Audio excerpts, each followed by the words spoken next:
তোমাকে মঙ্গল তো আমি করবো। আমি সারাদিন কাজ করতে করতে মরি আর তোমরা এখানে মঙ্গল করা শুরু করছো তাই না? তাই দুই বোন মিলা যে এখানে দড়ি লাভ খেলতেছে, আমার কাজে কি একটু সাহায্য করা যায় না?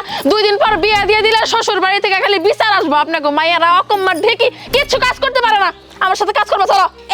এনুকা কাজ করবো কে? বিয়ার পর জামাই বাড়ি যাই কাজ করবো। আর আমরা যদি এখন কাজ কাম করে আঙ্গ শরীর নষ্ট করি তাহলে জামাই বাড়ি যা কি কাজ করবো? শ্বশুর বাড়ি থেকে পরে খাবো না, কাম কাজ করে না, সারাদিন খালি হুইয়া থাকে। আর তুমি চুপ করো, তোমার জন্য এই বিথি নষ্ট হয়েছে। তুমি যদি এরকম না করতে ওই চাষ করা পাইতো না। ও না হয় ছোট মানুষ বুঝে না, তুমি কি ছোট? তুমি তো বড়, তুমি তো একটু কাজ করতে পারো নাকি? যত জ্বালা যন্ত্রণা, আমার যাও কাজ করো। থাকার মনে আমরা দড়ি লাফি আমি বলতে গেল ধরো ধরো তুমি যায়া। বাদ দেন আম্মা, মাইয়া মানুষ 2 দিন পরে বিয়ে হয়ে যাইবো, শ্বশুর বাড়িতে চলে যাইবো। যতদিন ভালো থাকার এই বাবার বাড়িতেই থাকতে হইব। এখন ওগো কাজকর্ম করার বয়স হয় নাই। আমি তো যতটুকু আদর করে শাসন করার দরকার করি, আপনি যেরকম করতেছেন ওরা ভয় বয়ে যাইবো। চুপ করো বৌমা, এত আদর দিয়ে দেয় না, বাদর বানা ফেলাইছো তুমি। তুই বুঝছো কি এখন যদি কাজ কাম না করে, যদি বিয়া শাদী 2 দিন পরে দিয়ে দাও, ওই শ্বশুর বাড়ি মাসে খুঁড়া দিব যে ভাবি আর মায়ের কাম শিখা নাই, তখন তো কথা আমরা করে খুঁড়া লাগবো। তখন পদে পদে যায় চান্দে চান্দে যায় বিচার করে আইছো। আচ্ছা ঠিক আছে, আপনি মাথা গরম করেন না, মাথা ঠান্ডা করেন। আমি শাসন করবো না, আমি কাজ করি, আমি অনেক কাজ পাই। যাও তুমি ঘরের কাম করো গা, আমি ছাগলকে পানি খাওয়াইতেছি। এই সারি তোকে প্রেম করা হয় নাই, তাড়াতাড়ি প্রেম কর। কেরাসিন কোন মুহূর্তে দেখা লাইবো, আমার তো ডরে করতেছে। আরে আফা আর একটু দাঁড়া না, এমন করতেছস কেন? একটু প্রেম করতেছি, একটু তো শান্তিতে করবার দে না। তোমার বোনটা আসলে বেশি বেসাল পারে। পাহারা দিতেছে তো। শরমও করে না, বড় বোনটা পাহারায় দাঁড়া করে রে, হ্যাঁ মুহূর্তে প্রেম করতেছে। এই কোকিলা, চাচি কি কি হইছে? অনু কি করস? এই যে শাক তুলি। তোর লগে আর এটা কেডা যে খাতার কানিত বই হইছে? কই কেউ নাই, এই যে আমি একাই শাক তুলতাছি। শাক ওই যে কুলা হলে বই হইছে দেখতেছি। কেউ নাই, কইলামই তো আমি একাই এই জায়গায়, কেউ নাই। আইসা শাক তুল। আচ্ছা যাও। আচ্ছা বৌমা, সকালবেলা মেয়া দুটারে তো দাবর দিলাম, বিকাল হয়ে গেছে তো খাইবার তো আইলো না, কোনে গেছে? আসবো কেমনে? আপনার ভয়ে তো মনে হয় বাড়িতে আসতেছে। হাই হাই গো বুবু, তোমার কি সর্বনাশ হইছে? তোমার মাইয়া করে দেখলাম ওই ক্ষেতের মধ্যে ওই আসতেছি আম্মা, ওই যে আরে বাবা কি বুঝলাম না কিছু, টাইনা নিয়ে যায় কই দিকে? এই, আপনার কি বিবেক বুদ্ধি কিচ্ছু নাই? কি হইছে আপনি এরকম করতেছেন কেন? কি কইতাছেন আমার ননদ নামে? বৌমা সর্বনাশ হয়ে গেছে গা। তোমার ননদ করে দেখলাম ওই যে ক্ষেতের আইল আছে না, ক্ষেতের আইলের মধ্যে একটা সেরারে মাথা কুলের মধ্যে নিয়ে কি গপ্প করতেছে। বুঝছি আপনার না স্বাভাবিক খারাপ। কার মাইয়া কি করলো না করলো সেগুলো দেখে বেড়ান। আমার ননদ আমি খুব ভালো মতো চিনি। ওই ক্ষেতের আইলে গ্রুপ পরে পড়াশোনা করতেছে আর কি। গ্রুপ পড়া? এটা আবার কেমন পড়া বৌমা? আপনি বুঝবেন না, আপনার ভিতরে তো কালির অক্ষর একটাও নাই। 2টা হরফ যদি আপনার ভিতরে থাকতো তাহলে আপনি ঠিকই বুঝতেন। আপনি তো মূর্খ।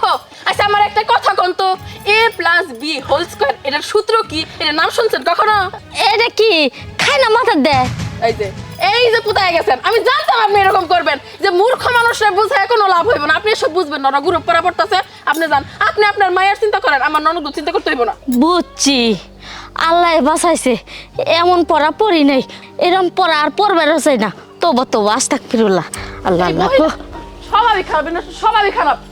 বৌমা আসতেছি আম্মা। কি কি কইলো নুরুজা? আর মুখ তুমি সাবাই নিয়ে গেলা কোনে? ওই পড়াশোনার বিষয় আপনি তো বুঝবেন না, কথা কইলে তো বিরক্ত কি না। জানি গ্রুপ কলার কথা, গ্রুপ পড়া ওরা সবাই কোকিলা বিথি, ওরা একসাথে ওই যে শুভ কোলের মধ্যে। ও শুভ, ও এখন বুঝছি, কোলের মধ্যে মাথা রেখে জঙ্গলে হইয়া রয়েছে। আরে না জাতি মেয়ে আজকে কি করো?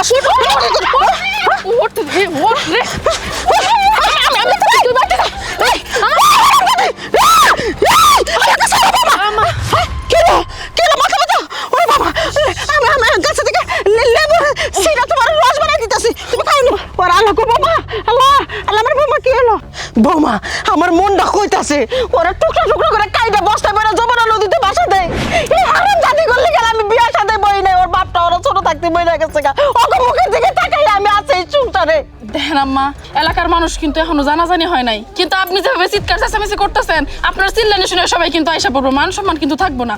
আপনি মাথাটা একটু ঠান্ডা করেন, সব ঠিকই হইব, আমি ব্যবস্থা করছি তো নাকি। চুপ থাকো তো বৌমা, হ্যাঁ কি ঠিক হবো, কি ব্যবস্থা তুমি করছো? নুরুজা নিজের চোখ দিয়ে দেখা গেছে আইলের মধ্যে কোলের মধ্যে সারাকে নিয়ে ইয়া রয়েছে। নুরুজা মুখ বন্ধ করে রাখবো, তো মাইক মারবো এলাকার মধ্যে, আমার মান সম্মান কি থাকবো? ধর, আপনি কথা বুঝতেছেন না কেন আম্মা? কইলাম যে মাথা ঠান্ডা করেন, সবকিছু ঠিকঠাকই হইব। আপনার মাইয়া ভালো পোলাই পছন্দ করছে, ভালো মানুষের ছেলে, ভুল কিছু কইতে না কইতে এসে বসতে মাসেন।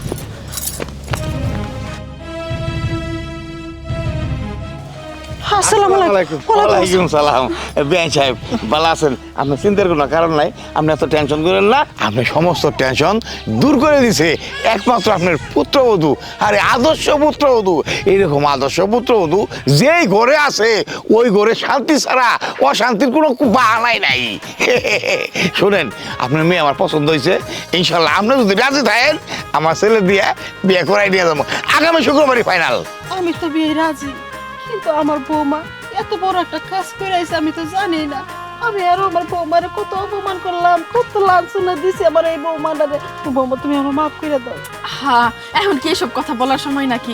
নতুন মেহমান বাড়িতে আসছে, বাড়ির ভিতরে নিয়ে যান, আমি চা নাস্তার ব্যবস্থা করতেছি। কোকিলাটি মুরগিটা তো আপনি আমার বিথি চল, তোরা সুন্দর করে আমি সাজাই দিতেছি। ভাবি দাঁড়াও, তুমি এই সব কিছু কেমনে করে ম্যানেজ করলা? আজকে যদি তুমি না থাকতা তাইলে তো আমি আমার এই মুখ দেখাইতেই পারতাম না কাউকে, এই বাড়িতেই তো উঠবার পারতাম না। হইছে, আপনার আর দুঃখ করতে হইব না, ঝামেলা তো লাগাই দিছিলেন, আমি ছাড়া কি আর ঝামেলা উদ্ধার হইব? এখন বিয়ার সাথে হয়ে যাবে, মন দিয়ে সংসার করবেন। স্যার